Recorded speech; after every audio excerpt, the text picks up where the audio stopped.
What's going on, everybody? Kennybomb is in the building, and over the last few weeks, we've taken a look at every fighter on the Mortal Kombat 1 roster to try to determine which classic skin should make a return in year 2. But today, we finish it all up with the second half of the cameo roster.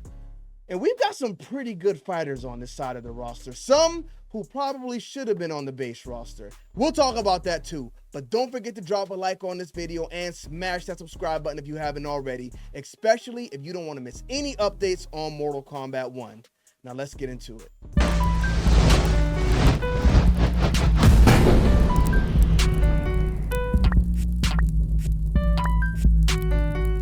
Run, boy, they coming down.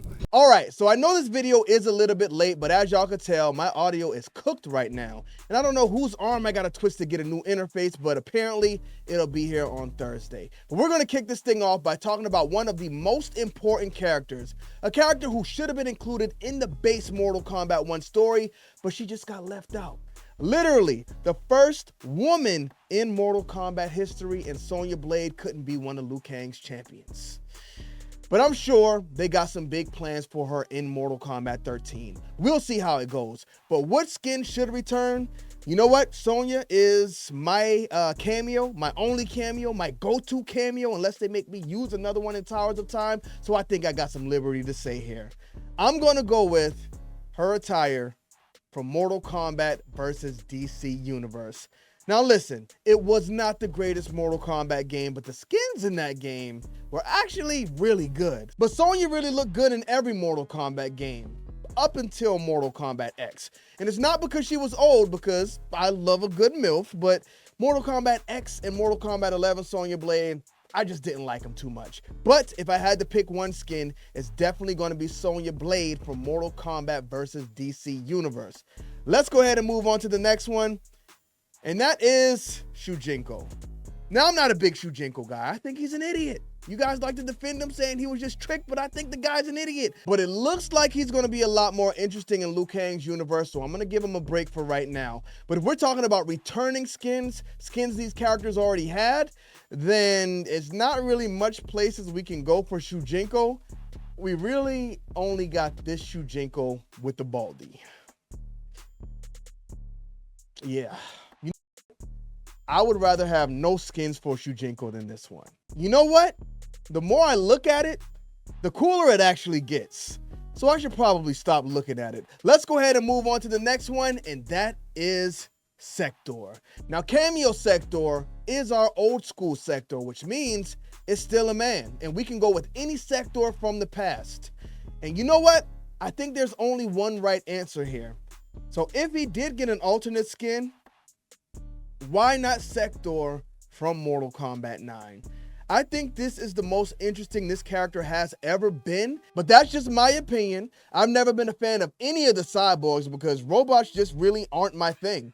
And to be fair, I didn't even like human Sector in Mortal Kombat 9. But you know what? Giving him this skin on the cameo roster would give us a nice little taste of nostalgia. But they would have to put him in a suit like Sector and Cyrax from Mortal Kombat 1 so he can get off all of his missile moves, because just putting him in here like this wouldn't work. I mean, even if they gave him the suit, how would he do the compactor fatality? I think we might have to cancel Christmas on this design. But I'm going to have to backtrack on something I said in my last video, because I said we should get Cyrax from Mortal Kombat 11 on the cameo roster.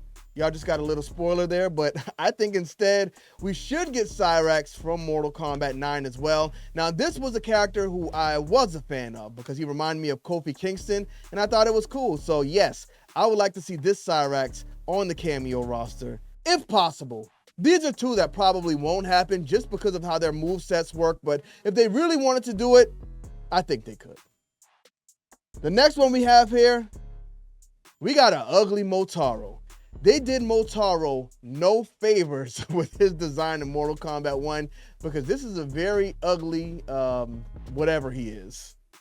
But for Motaro, I mean, what else could you do, really? He just has his natural look here, and the only other time he came back was in Mortal Kombat Armageddon, and as we saw, he wasn't quite castrated, but his legs were definitely torn off.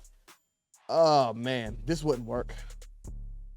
I mean, I guess it could. I guess it could work. Another one, if they wanted to do it, they could, but is it worth it? Probably not. I say we skip Motaro when it comes to year 2 skins, but yeah, it'd kind of be a mess if they did.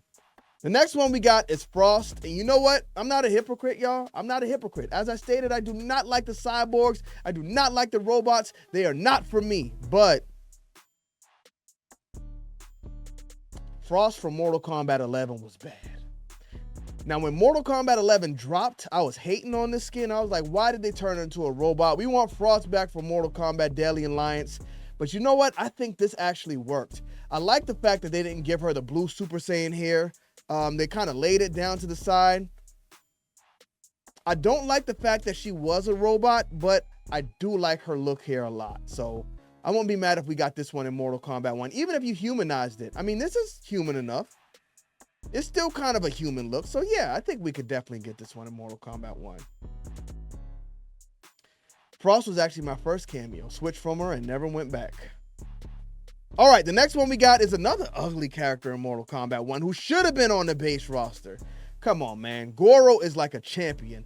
I feel like either he should have been on the base roster in the story as like a main big old hateful villain, or he shouldn't have been here at all.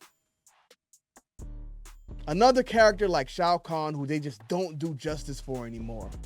But if we had to get a return for Goro, I'm going to go with this one. This was from Mortal Kombat Deception, and I actually hated the fact that this existed.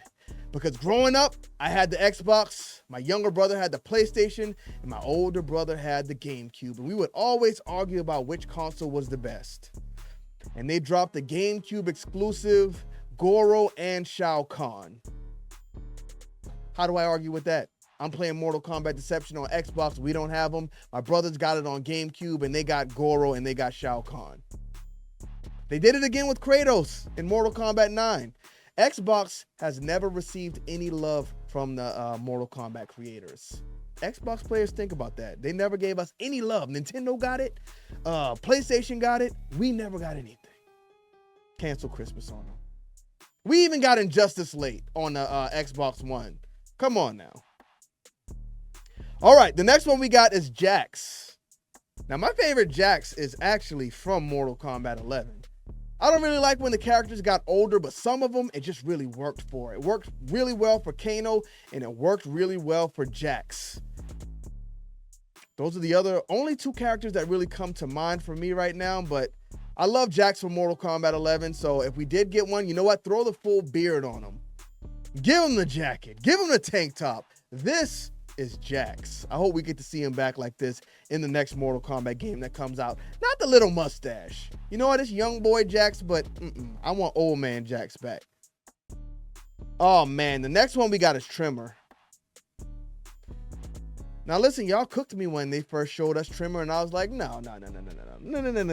That's what we don't like. Everybody else was like, he looks awesome. We love him. It's classic Tremor.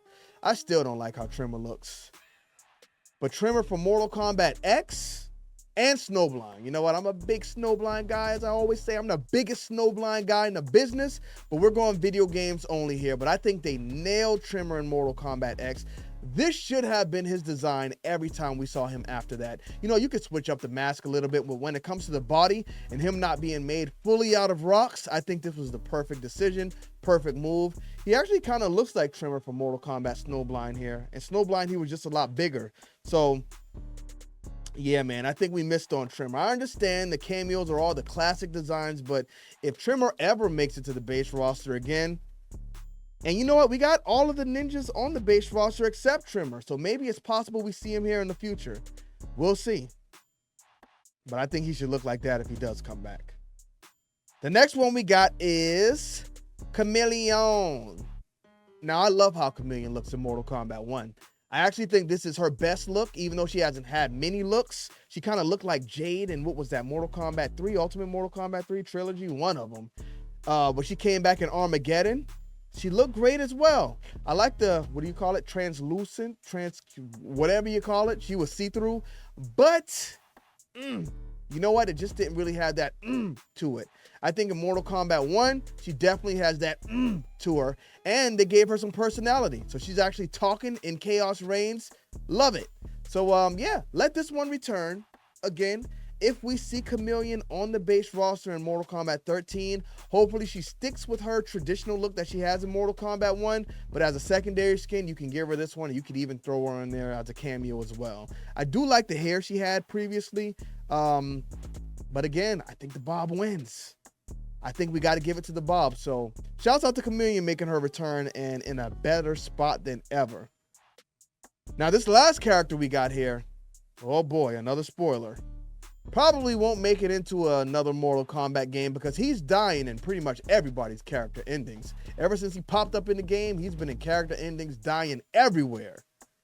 So it's not looking good for Motaro, just like it's not looking good for Reiko. But as stated, you know, Mortal Kombat Deadly Alliance, he had an amazing secondary skin. One of my favorites in the game. And if I ever use Motaro, this was the skin I picked because this one probably should have been his base skin. Nah, I think it's a good secondary, but yeah, I would love to see it in Mortal Kombat 1 though, because again, we're probably never going to see this character again. Maybe one day, but definitely not in Mortal Kombat 13. But that is it. We have went over every character on the Mortal Kombat 1 roster. What should we do next week? I think I'm going to keep series to Mondays where we do at least 3 parts. Let me know what y'all want to see. I was thinking 1 returning fatality for every character, but I would have to hide the fatality in the video. And if YouTube finds it, then they're not going to be happy. So I don't know. We'll see what we're going to do next Monday, but thank y'all for tuning into this video. Don't forget to drop a like on it and smash that subscribe button if you haven't already. Bomb Squad, let's get to that.